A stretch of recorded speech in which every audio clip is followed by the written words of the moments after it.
Having the basic fundamentals of animation and software tools laid out, it's time to move to the second part of the animation process. This part will focus on two sections. 1. Planning out your idea and concept, and 2. Sketching it out as the animation on the timeline. My initial idea was to animate a simple action with a twist surprise at the end. It always adds up to the overall appeal when something unexpected happens. For my main character, I created a hybrid of a shark. It's nice to remember that animation is all coming from your imagination. So you can create whichever characters you think will fit your idea.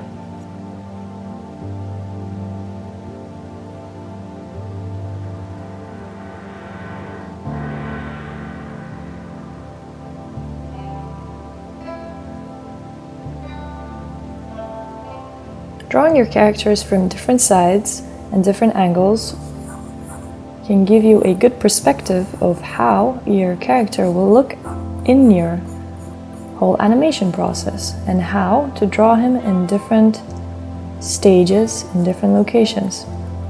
It also allows you to think of your character in 3 dimensions, which is good if you're having a lot of background changes.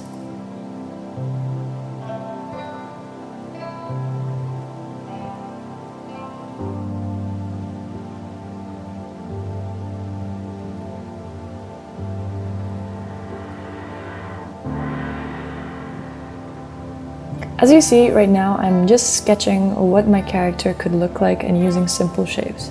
So I know he's gonna have a big body, long hands or fins, whatever you call them, legs to be half human, a tail with a fin at the end to underline that he's a shark, also a fin at the back. However, right now I'm just trying to figure out what shape his overall body will have. And I'm coming to the conclusion that the best one is a circular cone triangle shape that will be easy to draw over and over. Since animation is a combination of and condensation of a lot of frames, a lot of images, a lot of drawings together, it is important for you to know your character the best and to draw and to make your whole process faster. And you do that by creating a simple shape for your character, because you know that you'll be redrawing the same shape over and over and over again. And it's a lot faster if you do it with a simple shape than if you create a lot of different shapes that you'll have to be able to redraw every single frame. So now I know how my final character will look like. It's going to have a shape as such. Not to be too fat, however not to be too slim, with his head being over here, his arms falling from the so-called shoulders over there, a pretty big blobby head with the eyes on the side, gills over here,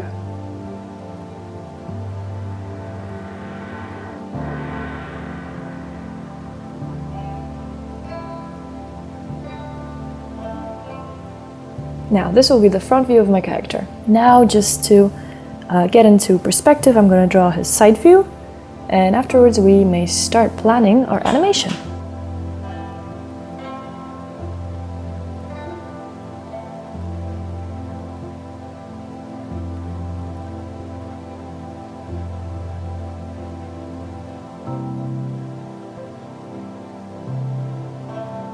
Great, now we have our character.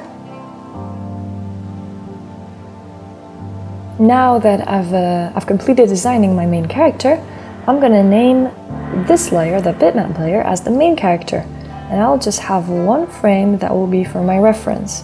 So what I will do right now is create a new frame and make it blank, so that in this layer, the first layer will be just for my reference. And now when I will start sketching my animation, I will begin from the second layer so I don't see the main character reference, and so that I can come back to it whenever I want to see how the character should look like. Now, getting down to animation. So, as I said, what I had in mind was to have a simple animation with a twist at the end. So that can be a simple walk that would, for instance, stop at a point at which something unexpected would happen. Taking this example, we can create a story. So let's say our character is like a normal shark. So what do sharks do? They eat. So we can also incorporate eating or devouring into our animation. So what I had in mind was to take the shape of the character, which is quite big. It's not super fat, but it has its mass. It's quite a big shark. Let's say it's the human version of a great white. We can also assume that his personality is not that aggressive, it's cool. Let's say the personality of our character is cool. Maybe slightly lazy. By getting to know these characteristics, or by creating these characteristics, we may assume how he will be moving around. So a cool character could walk with pride, showing off his, let's say, fins or his teeth, or also a cool character could walk very casually, as if nothing can bother him. Slightly lazy character, however, could not do anything else apart from walking. So he will not undertake any other action besides of what he's doing right now. So let's say that our character will be walking, just walking, with his head a bit popping downwards, because he doesn't really care about nothing. He's just walking. And then when he reaches, let's say, the middle of the canvas, he will stop and perhaps look upwards for something unexpected, for example, to fall down, or for example, for something to startle him, or for another character to show up. So there are a lot of different things that may happen, and it all depends what your idea consists of. So right now, what's coming to my head as to what can be the surprise or unexpected moment of this animation could be that there would jump another character in front of him. Let's say a stickman.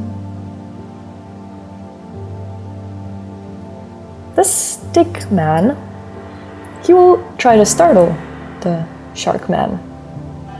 Or let's just go with a man. Let's give them names in shark so that it's easier to label. So, the man, let's say that he's very hungry and he's primal type of man, and what he wants to do is he wants to eat the shark. He's hungry, he's primal, so he wants to hunt. The shark, however, is not startled because he's cool, he doesn't do anything because he's slightly lazy, but the man is hungry, slightly overconfident, and what he does, he charges into the shark. The overconfident personality trait makes it easy for him to startle a shark, even though he knows that the chances of him surviving or him winning are low. However, he's hungry, so he still does that. Now that the two characters both correspond to their personality traits, we can add different unexpected, even more unexpected, or funny or humoristic moments to this animation. So what I thought about was, and I'm just going to draw with another color so you see it, the man then. This is the other part of the animation. So the basic part of the animation is the shark walks up to roughly the center of the canvas. He gets startled by the man who falls or jumps in front of him. And that's the end of the first take. So this is the basic movement of what's going to happen. Now comes, I guess, the surprise moment. So what's going to happen is when the man will stand up from his crouching,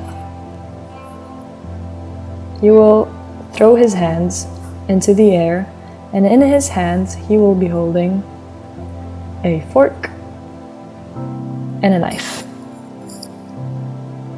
This will make the shark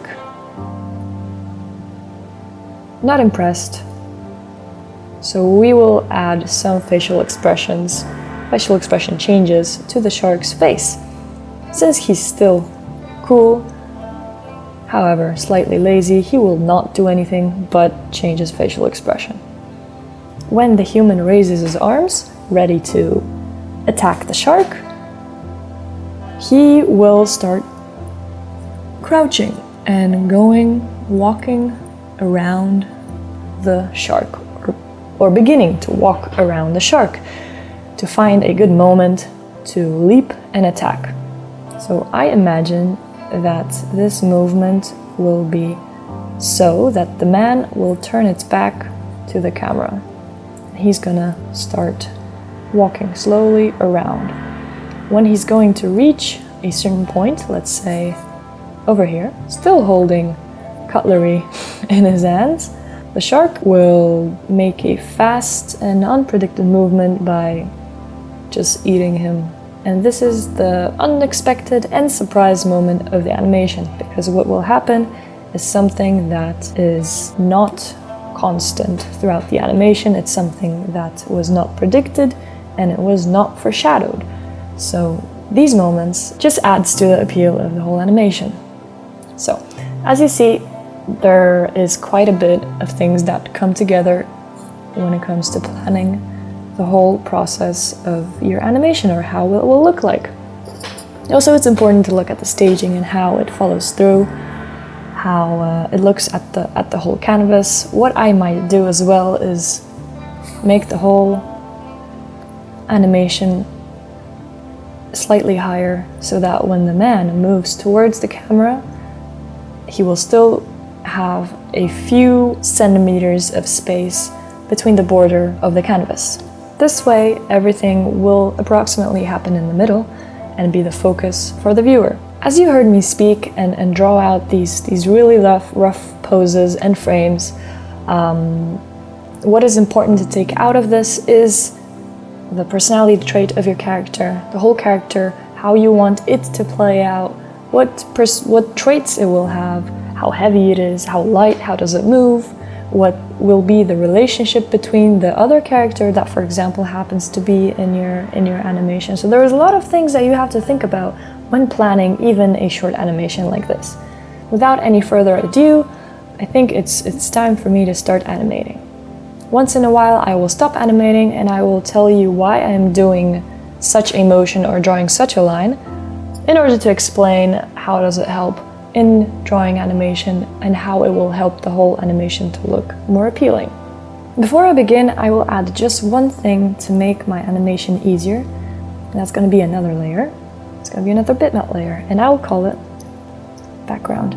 This layer here will show me the background of the animation, which will be my fundament of drawing characters. So, what is important for me is the middle pose, where the shark will stop, the ground,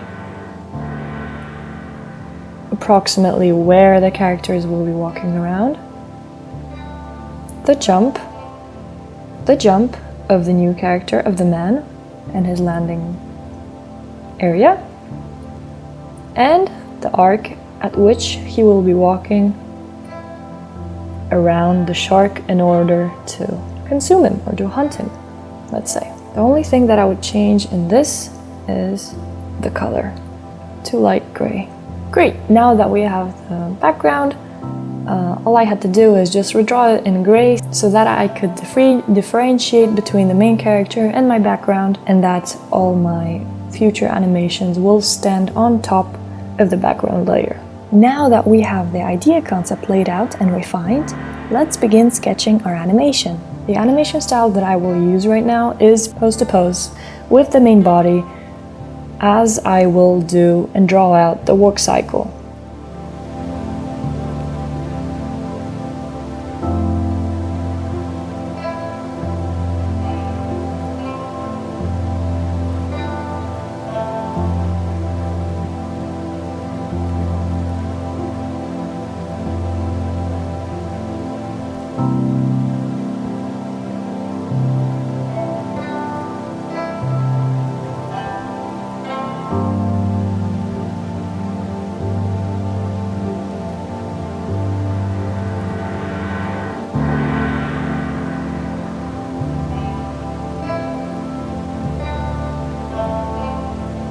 Since his body will turn a little bit towards us, the viewers, that's why you'll be able to see his right hand as well as the fin in the back will be slightly smaller because the perspective that we will look at the shark at will change a bit since his position will be changing. Also, as you may notice in the poses of his walk, which is basically divided his right leg on the ground, his left leg on the ground, and so on, you may see how his tail is also different. When you notice, when the right leg is on the ground, the tail is more towards the side of that leg, so further away from us. However, when the left leg is on the ground, the tail is closer to us. That is because the tail is, of course, attached to the part of his butt where his legs are, and if the left leg has the pressure on it, his entire body is leaning more towards the left side. Therefore, the tail will also be closer to us since we are the left.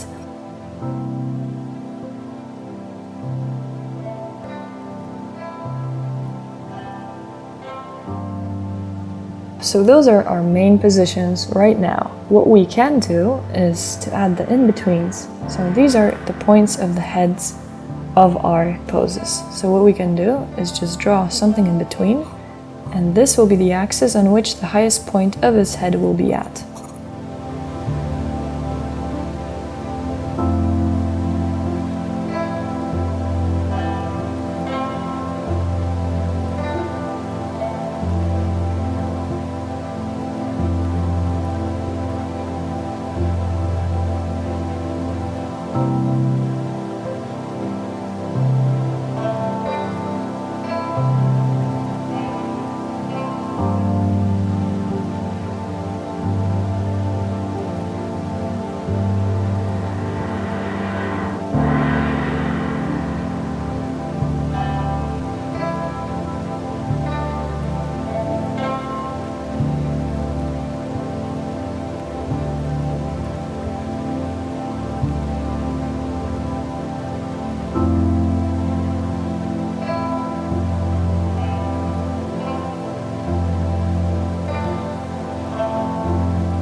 So now what we have is a walk cycle, drawn in pose-to-pose style with just the extremes and breakdown poses.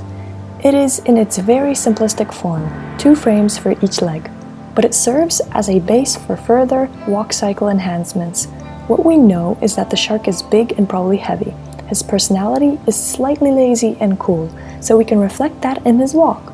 What we can do is make him rise his leg slowly and then put it back on the ground fast to show its weight. We can do this by increasing the number of frames when he lifts his leg, slowing down the motion, and add only 1 in between for when he puts the leg down to make it fast.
There is one thing that I would like to improve on is his walk. So as you see right now, it's still a bit too fast for him. So what I would do is I would add another frame between the time when he's lifting his legs. Also, another thing that I'm noticing is that the arms are a bit too jittery. That's why I will probably have to redraw them. Since I will be redrawing those arms, what I will do right now is just get rid of them and then come back to them after I finished drawing the legs and the whole body.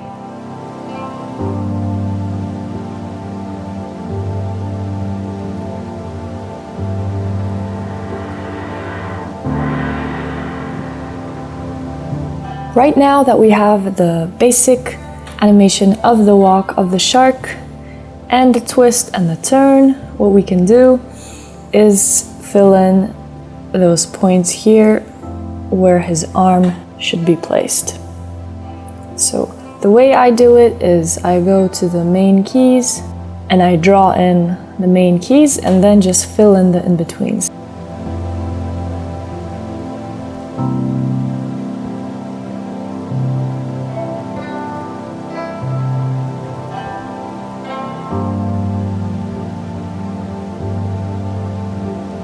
Great. Now that we have the motion of the shark together with his arms ready, what we can do is introduce the motion of the human. New layer, and I call it human.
Okay, so far we have the following animation.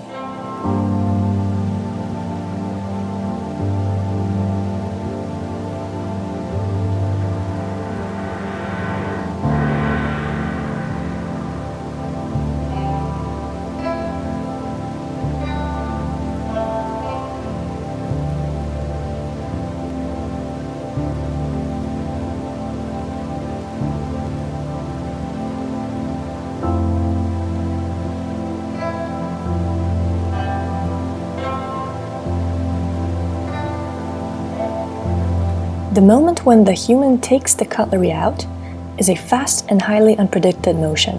Hence, we use minimal amounts of frames, and we use both the stretch and arc principle to underline the dynamics.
As you see, we changed the ending of our concept a bit.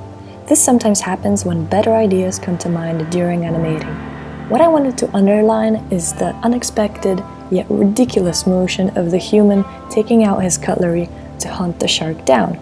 Moreover, we slowed down the moment right before when the human takes out his cutlery to follow the principle of anticipation.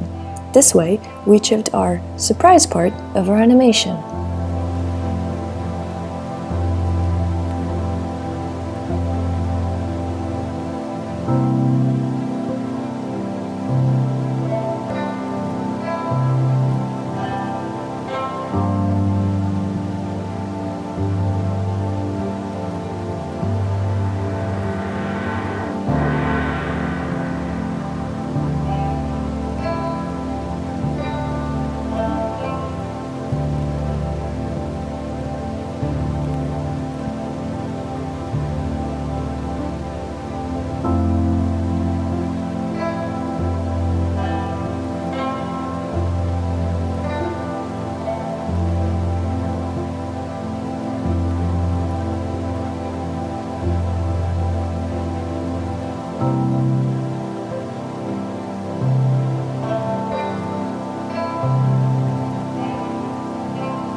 So after 4 hours, finally, we have finished our rough sketch animation.